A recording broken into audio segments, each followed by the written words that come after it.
Hey, it's Matt here. I wanted to shoot a quick video over a question I received from a customer recently. I thought it'd be good just to shoot a quick video to send out to everybody. So the question was basically, what is water soluble CBD and really why is it important? And I think there's a lot of hype out there right now around water soluble CBD. There's a lot of different names that it's kind of people are saying. You might have heard the term nano, liposomal. All these are kind of similar in the way that they do have different mechanisms, but overall are similar in that they all are water compatible or dissolve in water. So if you've heard those terms, there's a lot of hype around them now, and I'll kind of go into explaining a little bit about them, each one. So first off, I'd like to say with CBD, in its natural form, it's a fat soluble molecule. So what that means is that it does not dissolve in water. The easiest way to kind of illustrate this is basically if you just took a glass of water, and grab some olive oil and put it in, you'll notice that the olive oil floats on top. It's more dense and weighs more and therefore separates and will float on top.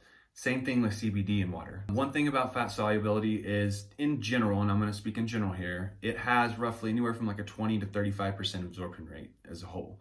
In other words, more of your body breaks down more of it in the process. And by the time it gets to your small intestine where it's absorbed into your bloodstream, you're only getting about 20 to 35% roughly that's getting into your bloodstream that's being used, and your body's kind of getting rid of some of the rest of it. So overall, it is a little bit less absorbable in general. So once it's absorbed in the bloodstream, it does though work really well as well. So it's not saying that it doesn't work, it's just not absorbed as much, right? Water soluble, on the other hand, has a higher absorption rate. Because of the smaller particle size, and if you can just think, fat soluble is a little bit bigger and water soluble is a little bit smaller, they're going to be able to get into your bloodstream easier. It's going to circulate a little bit longer. And it's going to have a higher absorption rate. That absorption rate from a lot of different studies I've heard is around 80 to 95%. And so basically you're going to get a higher absorption rate overall, right? Now, with absorption rates, they're not always, and you might hear all this or hear companies claim that they get so much absorption rate or 90 or 95 or 100. And honestly, I don't think any of the companies, at least that I've been aware of, it's really expensive to conduct these studies, have really done thorough enough studies to find out exactly the absorbency of their water soluble. And there's a lot of factors that play a part in that. So what I like to do is just go in general, right? There's been a lot of pharmaceutical research has been done on nanotechnology, liposomes, and those things, and the absorption rates of those. And those have been done with some pretty good studies. So overall, you can see there's usually a 3 to 4 times higher absorption rate. One question I get asked a lot is water soluble actually better for me? And it probably depends, and the answer of that is sometimes, right? And what I mean by sometimes is the good things that we just talked about is you have a higher absorption rate, right?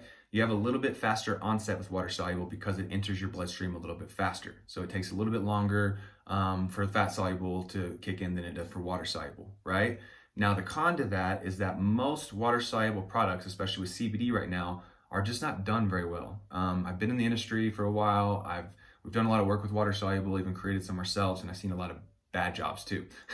So what makes a bad job? Basically, people using unnatural chemicals, basically preservatives or things to get the water soluble or the fat soluble to the water soluble piece.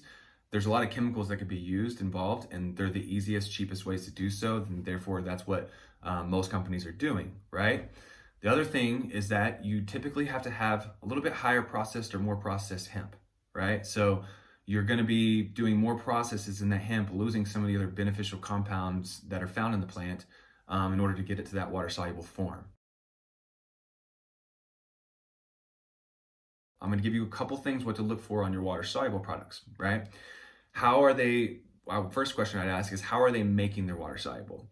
Some companies try to keep this a big secret, and that's fine as far as the process goes. I think what things that you would want to ask is like, what chemicals are involved and what ingredients are involved. And again, these do not have to be listed on the label itself and do not necessarily have to be disclosed.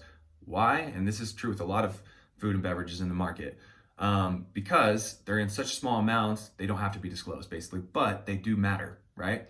And they do accumulate in the end products. And when you're, solubilizing something, you're trying to make it more bioavailable in your body. If you're using chemicals, you're also making those more bioavailable in your body as well. So it's very, very, very important to find out the process and ask them, make sure they're open and transparent about it, and all the ingredients they use, even if they're not listing them on their labels, because it is important. And they have to use something to get that from a fat soluble to a water soluble state.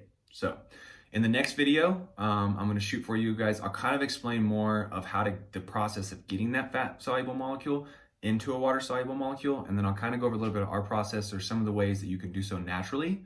And there's some, I'll break down the components of what makes a water soluble and how you can use ingredients that are more natural and kind of what to look for when you're looking for those brands. So stay tuned for the next video. I hope this was informative and helps. Thank you.